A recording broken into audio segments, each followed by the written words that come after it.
Nos es grato, amables oyentes, estar con ustedes nuevamente en esta semana, junto al pastor Horacio Rodríguez, que les habla Raúl Medina. Les saludo cariñosamente con un gran abrazo. Seguimos conversando acerca del libro de Jeremías. Es un libro magnífico, extraordinario, va creciendo. Hemos tomado por tema la conversación y nos hemos encontrado con algunas crisis bastante fuertes que tenía este pueblo y que Dios había mandado a Jeremías para que parara la crisis, advirtiera algunos hechos que estaban ocurriendo, y la verdad las cosas que ellos estaban desconociendo al Dios que los había guiado, lo había sustentado. Creo que más que parar la crisis era advertirles el camino que estaban tomando y que no les iba a reportar nada bueno, porque debemos recordar que este pueblo prácticamente vivía en crisis, porque el Señor los sacaba de una y luego ellos prometían este mundo y el otro y volvían a caer en lo mismo. Ahora, el hecho de conocer a Dios es un aspecto que tiene que ser práctico, no puede ser de palabra. Yo conozco a Dios, yo creo en Él, pero en mi vida, en lo que hago, en mis actividades, como adoro, estoy reflejando si realmente conozco a Dios o no lo conozco. Esa es la conducta cristiana que uno debe llevar de acuerdo a lo que se ha planteado, lo que dice la palabra de Dios. Entonces, llevarlo a la práctica es también parte de ese conocimiento de Dios. Y fíjate, en cuanto a Jeremías, tenemos que reconocer que la mayor parte del libro que él escribió trata de que el pueblo escuche la palabra de Dios. Y aunque él les daba los mensajes, sin embargo ellos, tenemos que reconocer que cuando se nos critica algo, cuando hacemos algo malo y alguien nos critica, y muchas veces nos critican con justa razón, especialmente cuando la crítica viene de alguien muy cercano, puede ser la esposa, puede ser alguien de la familia, no siempre cae bien, no siempre es bien recibida esa crítica. Generalmente tenemos la tendencia de justificarnos, en lugar de decir, sí, tienes razón, voy a tratar de cambiar. Sin embargo, tratamos de justificar y esto es por esto, pero hay otros que hacen cosas peores. ¿Ah? Entonces, como tú decías, el conocimiento de la palabra de Dios debe ser algo que nos ayude a cambiar aquello que está mal y a incluir en nuestra vida, a poner en nuestra vida aquellas cosas que nos faltan y que son positivas. Dice Jeremías 9:24, parte de lo que vamos a conversar durante esta semana. Más alábese en esto el que se hubiere de alabar, en entenderme y conocerme, que yo soy Jehová, que hago misericordia, juicio y justicia en la tierra, porque estas cosas quiero, dice Jehová.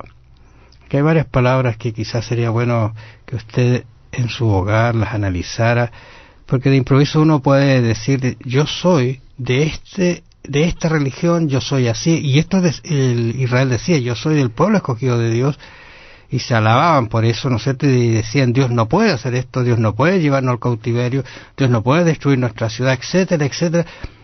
O sea, se sentían como seguros, conformes, pero él dice, no, en entenderme y conocerme, el concepto conocer es un poquito más profundo de lo que aquí aparece o lo que nosotros, porque yo puedo decir, mira, yo conozco tal persona, pero eso no significa que sea mucho de ella.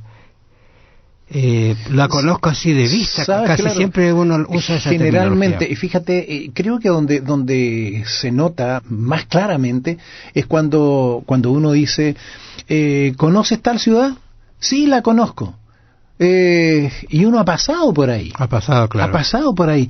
Bueno, para conocerla uno tendría que vivir por lo menos un tiempo para poder conocerla. Entonces uno dice, no, si la conozco esta ciudad, conozco esta, y a lo mejor puede que conozca algunas partes, las principales, pero no significa conocer. Lo mismo sucede con el tener un conocimiento de Dios. Es un conocimiento, como tú decías, práctico. Para poder conocer a Dios tenemos que tener una experiencia con Él.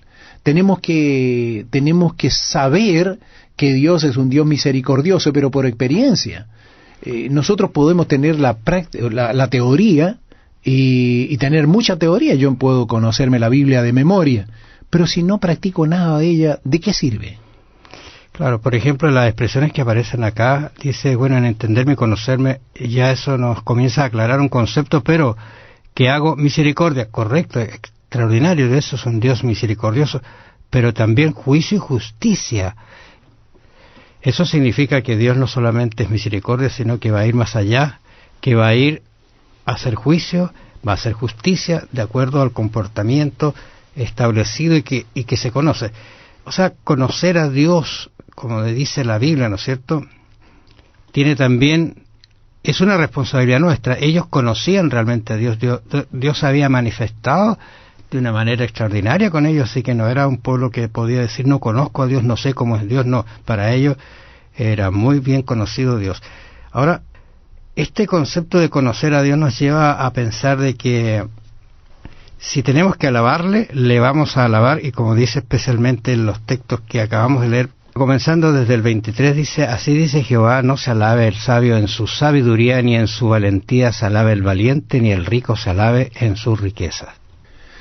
Debemos considerar que hay cosas que para nosotros nos parecen obvios, pero tenemos que pensar que generalmente tenemos la tendencia a apoyarnos en algo. Y cuando tenemos dinero, a veces nos apoyamos en el dinero. Pero dime tú, ¿de qué sirve el dinero ante una catástrofe? ¿De qué sirve el dinero cuando hay...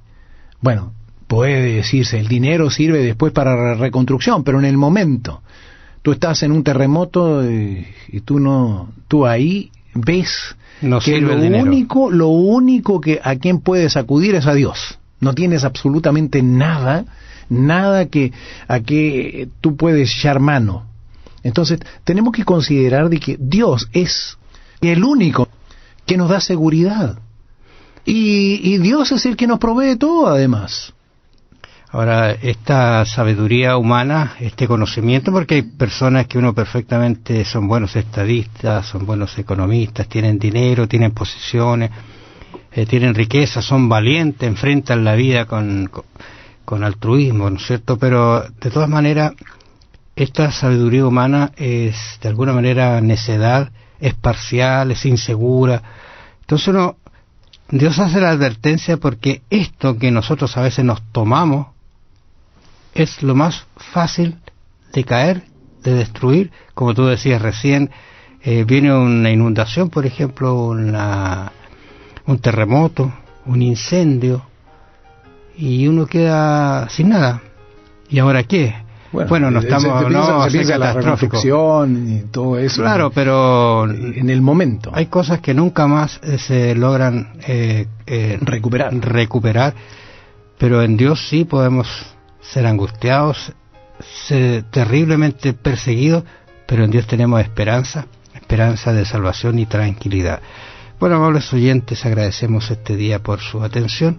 Que el Señor los bendiga. ¿Qué nos dice la cruz acerca de la misericordia, la justicia y la rectitud de Dios? Piénselo. Que el Señor le bendiga. Será hasta mañana.